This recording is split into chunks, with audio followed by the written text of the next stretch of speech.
Hello and welcome back to my channel, or welcome if this is your first time here. On this channel, we talk about healing in your 20s, about healing the fearful avoidant attachment style through inner work as well as self-discovery. My name is Sandra and I am so happy to share this topic with you today. Today, I honestly wanted to talk about how much healing my fearful avoidant attachment style and just being on my healing journey in general has changed my life, has changed my perspective. So, yeah, let's get right into it.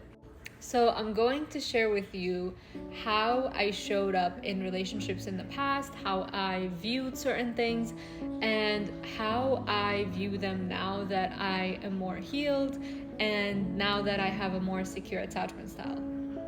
So, in the past, I was the person that would get super defensive. I just want to start off by saying I am not perfect.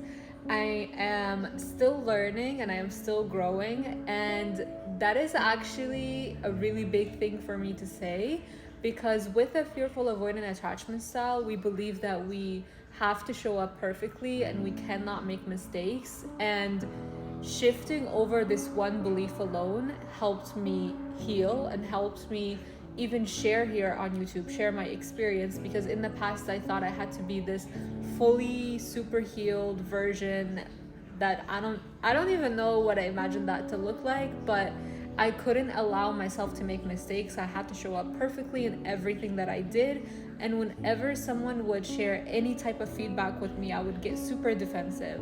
But that is no longer the case. So, yeah, let's actually get into it this time.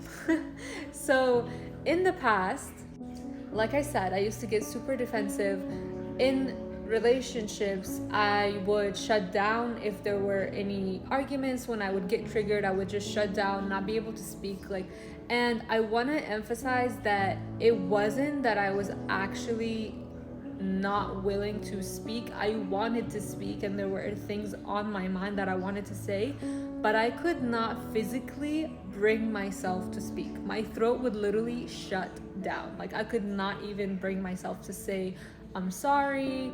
And that is actually another point. I was not able to admit when I was wrong. I had to literally always be right. I had this belief that if I admit that I'm wrong, then something is wrong with me, or that it means that I am a lesser person because I did something wrong, or that I made a mistake and apologizing for it just proves that I am a bad person. And all of these beliefs kind of tie in together. And when arguments would arise in my relationship, and we just don't agree on, we don't have the same opinion on something, and I would just shut down. And when things didn't go my way, I would literally withdraw my love and I would just not even interact in the relationship anymore. I was just like, okay, well, I'm taking my love away. And it was a reflection of how I was treated as a child. Whenever I made a mistake, whenever we had a disagreement or whatever it was, love was withdrawn from the conversation, from the relationship. I was punished by that. I was punished by my parents removing their love when I did something wrong. And so that is how I thought I needed to act. That is how I thought I needed to show up. When someone does something that upsets me, it is normal and is acceptable for me to just withdraw my love. And that is not healthy. And I have learned now that I don't really need to agree with the other person. Me having my own opinion and my own emotions is for me to accept and validate, and I don't need someone else to agree or to validate my emotions for me to feel okay in my decisions, in whatever I decide, in my opinions. That is for me to accept and validate. And that has literally just helped me feel so much more freedom in my body, because I don't feel that I have to restrict myself anymore and I have to withdraw love, because even just withholding back love from other people makes you feel so closed off. It's not just not receiving love, but also the feeling of not being able to give love freely made me feel so closed off from other people. And it actually felt like such a strong, what is, I'm trying to look for the word, like a clenching in my chest. It just felt so close that I could physically feel it in my body and in my heart. And I no longer wanted to feel that way. And so learning all of these different tools on how to self-regulate, learning how to love and accept myself for who I am and how I'm showing up, and knowing that I am worthy of all the love and attention. I am worthy to have my own opinions. I am worthy of everything that life has to offer, and I am not a bad person for having any of those things. I am not a bad person. I do not hurt other people.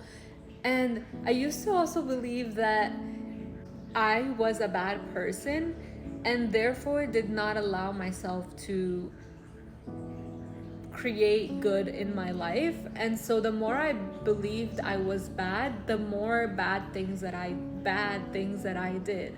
The more I chose fear over love. The more I manipulated more than just allowed someone to have their own boundaries and just allow them to have their own space.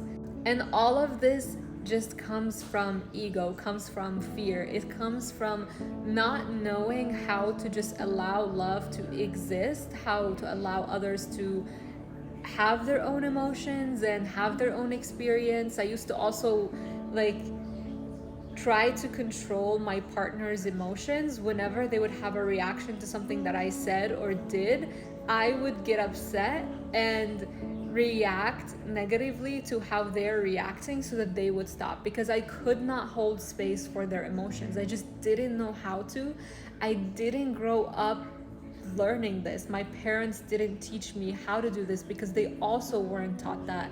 And learning this alone has changed my life and my relationships so much and created so much connection, love, and intimacy in my relationships, which was something that I had such a hard time holding before. Whenever I would feel connection and intimacy with other people, I would just withdraw and I would start looking for ways to criticize them and just kind of disconnect in the moment, because I didn't feel that I could do that. I didn't feel worthy of receiving the love, first of all, but I also didn't feel worthy of holding all of those good feelings, because I didn't feel I was worthy of them. And something else that I also used to do is not make eye contact with people. I was so scared of making eye contact with people, and I used to think that I just needed to look at people's mouths because it helped me understand what they're saying and just read what they were saying, when in reality I avoided eye contact because I could not bring myself to look someone else in the eye because it just felt too intimate. Like, you know how they say that looking into someone's eyes is like looking into their soul? I could not bring myself to do that. And so just healing all of these things has helped my relationship so much, has helped my relationship with myself. Even just looking at myself in the mirror has helped me with that. And so there is so much more that I want to share. There is so much more that has changed from me healing my fearful avoidant attachment style. And I will continue to share all of that on this channel. But if you want a little bit more guidance in this, I have created a guide of more than 30 questions, journal prompts that will help you uncover and learn more about yourself, learn more about this attachment style, because knowing these patterns is literally half of the work. Learning more about yourself in this way is half the work, because all of these things that show up is not who you are. You are not a bad person. Learning all of these things has helped me understand that these are just patterns and I can change those patterns. It is not who I am, and that I'm not a bad person for adapting and creating these defense mechanisms to survive. So if you're interested and want to learn more about this, I have the link in the description below, and I will see you in the next video. Bye.